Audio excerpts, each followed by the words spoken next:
Hello there, dear friend. I'd like to tell you that the whole world is yours. And more than just tell you that, I'll try to make you see what I mean by it. And who knows, maybe it might change the way you think. It might give you a new perspective on life and on your own self. Mind you, this talk might not be an accurate depiction of what I'm trying to say. However, I'll do my best to articulate it to you. So, what do I mean by that? First, let me start by saying that everything in life is more or less a manifestation of your own thinking, a manifestation of your own mind. If you think of life in a certain way, the way you think will, by your perspective, be true. And that doesn't mean that things aren't happening around you that have nothing to do with your thinking and your mind, but according to you, it is what you think about it. If you think this is a cup, well, it is a cup. But if you think it's just a matter of plastic that has been designed by humanity, by human technology, and the character on it is, it's just lines, it's just black, white, and red. But if also you want to think it's a character that's popular, you're also true. That's the thing. The way you think it, even if it's wrong, it is your reality. Obviously, this talk isn't about cups or mugs or Mickey Mouse or Disney or whatever. Now, let's go to what I meant by the world belongs to you, the world is yours. This is a philosophy that I realized that I'm observing in myself, and more or less I'm living, and it has given me peace in the way I deal with life, in the way I deal with myself, with the world around me, and even with people. So I'll use an example, okay? And there will be many more examples to come. Let's say, and this actually happened, I'm walking in a mall, a big mall that has so many shops in it, so many cafes and restaurants and people who work there, um, customer service, customer service people, and chefs and baristas and cashiers and cleaners. That entire mall belongs to me and it belongs to you. But let's use myself as an example. Human ingenuity and technology and everything we have was built on the shoulders of giants to prepare it to serve me. Now, that mall was built and it's there and it belongs to me. Now, anytime I want to go there when it's open, I can go there. However, at night, obviously, it closes because people need to sleep. And that's not the point. So it's there for me at any time I decide to go. And for any time I decide to buy something, a product of sort, or a t-shirt, or if I want to have coffee in a nice atmosphere where there are lights and chandeliers and whatever. And there will be people to serve me that coffee or to provide me with a table to sit on. Now, when I say it belongs to me, I can't take it with me and put it in my room. I can't take everything inside it and bring it with myself and keep it in my pocket or keep it in this space with me. So it stays there. Now, it isn't just a philosophy, but rather it's a way to appreciate the blessings that you have in life. And let me anchor that example, the example of the mall, with life itself. I believe life is a gift to you from God. God gave you this life. God gave you your body, your blessings. They are infinite. If you want to count them, you will not stop. I'm grateful for the blessing of health. I'm grateful for the blessing of eyes, sight, and taste, and smell, and language, and conceptualization, and the mind, and the light, and technology. Anyway, so God gave you this blessing, this gift, which is life itself, your life. And by that token, this life you have is in this domain, in this earth, on this earth, in this life. And as it so happens, part of what it provides is other human beings, technologies. Hold on, let me just. Sorry, I needed to cough. Obviously, I'll cut that. So, and parts of these blessings are the food that is served, the capacity to cook, the technology of cooking itself.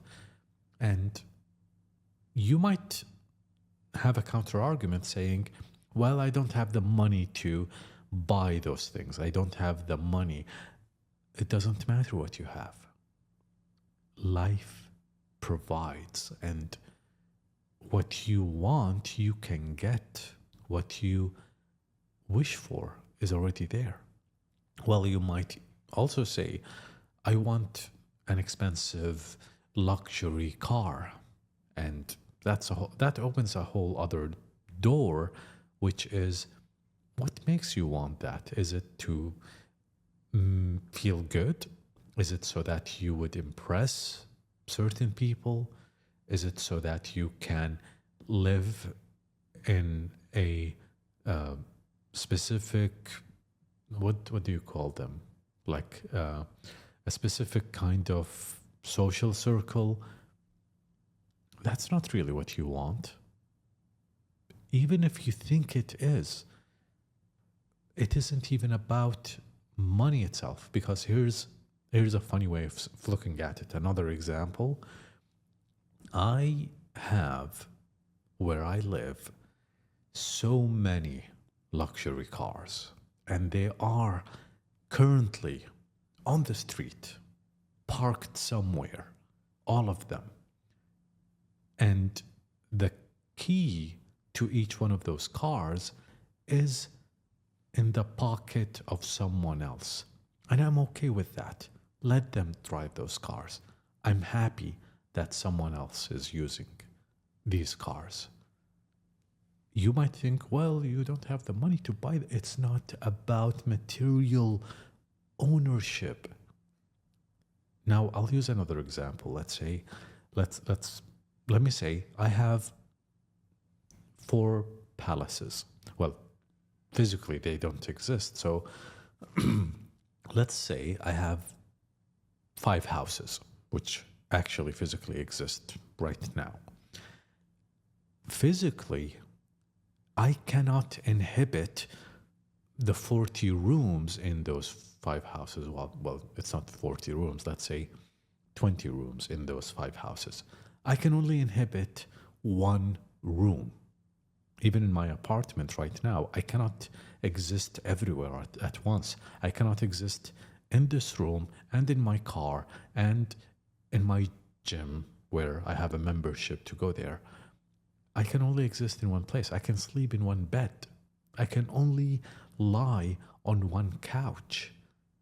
I can only use, and this is another thing that I actually do, I can only use my PC or my laptop. I cannot use them simultaneously.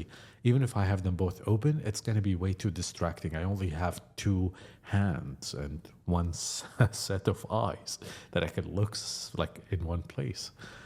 Anyway, so the point is, the fact that I think, and this is where I'm saying life is what you think of it. The fact that I think I own everything, or rather that the world is yours, it's it's not even about ownership, it's about that it all is yours. You are breathing this air, you are drinking the water, and you are abiding by the rules of physics, and you are provided with everything, the knowledge, the technology.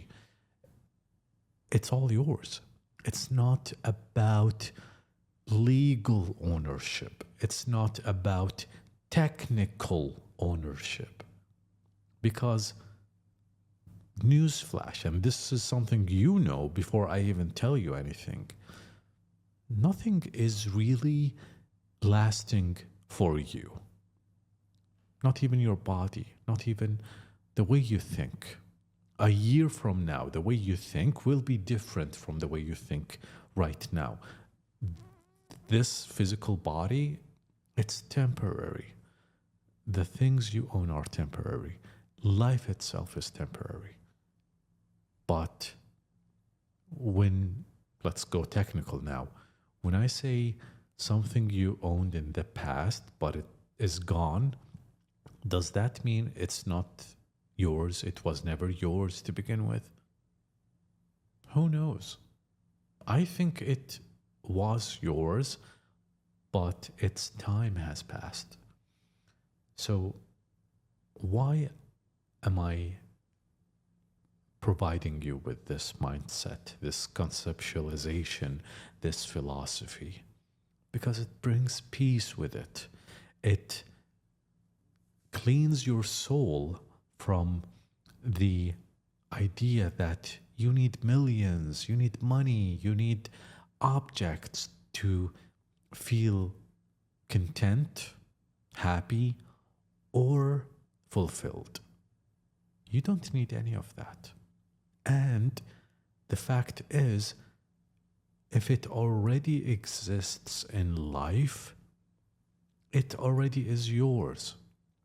I've spent a long time in the city of London, and I had the mindset, well, maybe I didn't conceptualize it back then, but I had the mindset that I am enjoying the city, the culture, the buildings and the trees and the nature and the fresh air.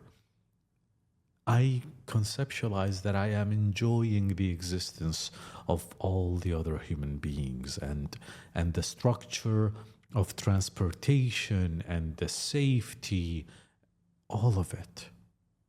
And the pleasant presence of creatures.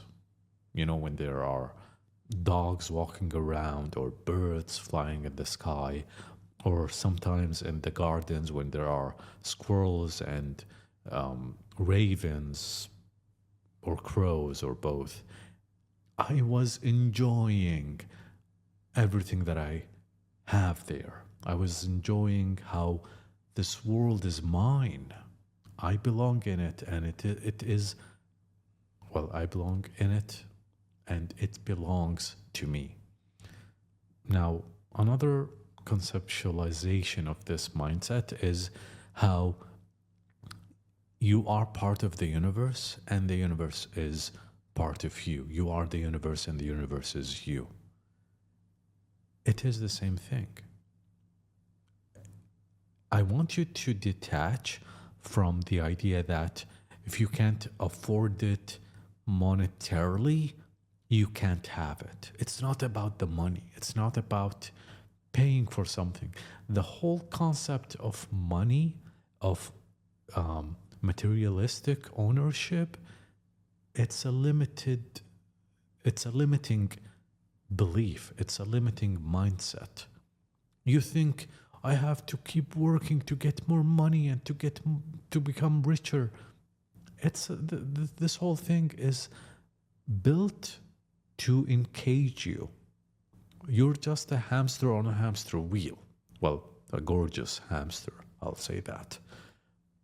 You keep pursuing this thing that is taking a finite thing from you to give you the illusion that what you're seeking, which is infinite, the money is infinite, that you are seeking that's something that's making you grow bigger or grow more. It's not true.